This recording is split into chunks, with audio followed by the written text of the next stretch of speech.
that you've decided to buy a home, and I'm really excited that you've decided to have me be your realtor. So I'm Amy Tremaine, the owner of Main Street Properties. You already know this. Another person that you're gonna hear from on the team is Teresa Luttrell. She's our director of operations. She handles all of the compliance side of things while I handle the negotiations and the sales part. So a few things that I wanna let you know are some buyer do's and don'ts when it comes to buying your home. And when you're in the escrow process, there's a lot of things that happen that could potentially prevent you from closing on your property.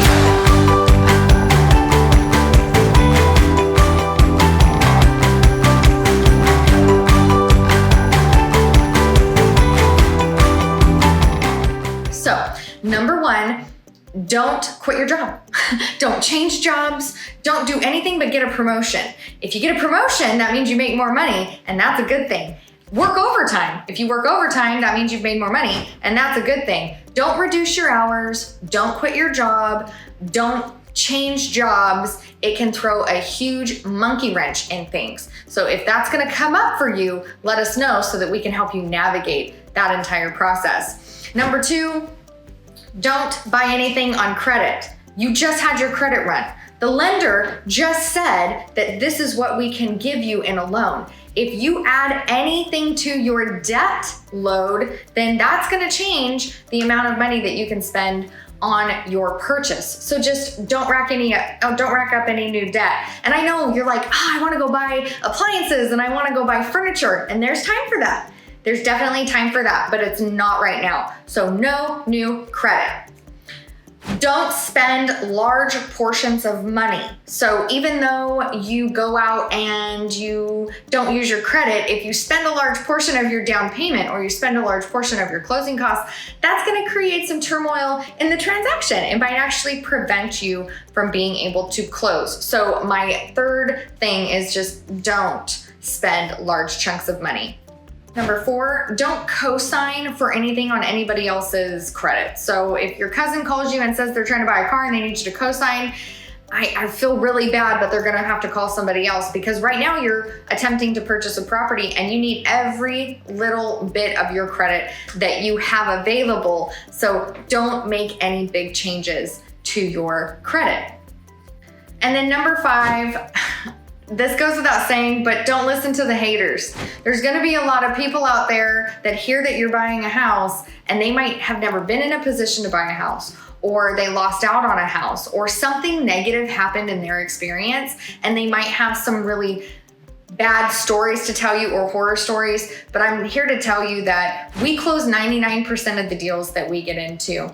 The horror stories are very few and far between when people work with us, because we're professionals and we know what we're doing, and we're here to make sure that you get what you need. In fact, we don't get paid unless you're successful. So you're probably gonna hear from a lot of people about how this isn't gonna work out, and I'm here to tell you that they might just have had a negative experience and they are projecting that. So don't listen to people. We know whether or not you're gonna be able to afford the property because you're working with a very qualified lender who lets you know what you can afford and keeps you within your payment. We're going to get inspections on the property to make sure that you don't buy a lemon. We're going to negotiate everything that we can in your best interest to make sure that this is a great experience for you. We have a proven track record of making that happen for other people. In fact, it's probably a friend or family member that we worked with before, and that's how you got hooked up with us. So I would listen to the people that have had success over the people that have had failures, and don't listen to them haters. All right, so that was my top 5 things that you don't want to do when you're buying a property. All right, now let's get into my top 5 do's. So you do want to be open-minded. I know that you have an idea of the perfect property that you're going to buy, but if this is your first time buying a home, then we're most likely going to be starting with a starter home. You're not going to be buying the perfect property. You're going to be buying something that you can work on and fix up and build equity. And then once you build equity, we can move on to the next property. And that's probably going to be way more of what you're looking for. So keep an open mind. That's number 1. Number two, what you want to do is save your money. I know that DoorDash and Starbucks and all of them are so great, but you've got inspection costs, appraisal costs, closing costs, down payment. You're trying to buy a house. And sometimes you got to take a couple steps backwards to take leaps forward. So I get it. Whenever I need to buy a property, I got to cut back on the Starbucks. I got to cut back on my Chipotle orders, and it's so hard, but it's definitely going to benefit you in the long run. So my number two is save that money. My number three is do ask a lot of questions. I'm totally okay answering questions. In fact, I would prefer that my buyers ask me a ton of questions and really understand the process versus stay quiet as a mouse and feel like they don't really know what's going on. So ask me a lot of questions. Call me, text me. Teresa's the same. She's our director of operations. She wants to make sure that you understand the process as well. So let's be best friends and we can answer all the questions that you have.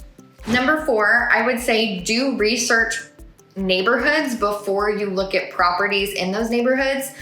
I don't want to waste your time, and I don't want to take you to properties and you wind up saying, oh, I don't like this neighborhood because of the crime rate, or I don't like this neighborhood because of the school ratings. So I think it's really smart as a consumer to make sure that you're doing your own research on the property. So you can use greatschools.org, you can use citydata.com. There's all kinds of online resources for you to check out to make sure that you like the area, feel comfortable, feel safe. Your kids will be going to the schools you want. Maybe you're looking for dog parks. Maybe you're looking for restaurants. Maybe you're looking for commute and other amenities. So if you want something, I highly recommend that you do the research ahead of time, which will make your home search just that much more easier. Again, if you have any questions about any neighborhoods, I'm pretty well versed in the Sacramento area, so you can always ask me, but it's always good to do your own research.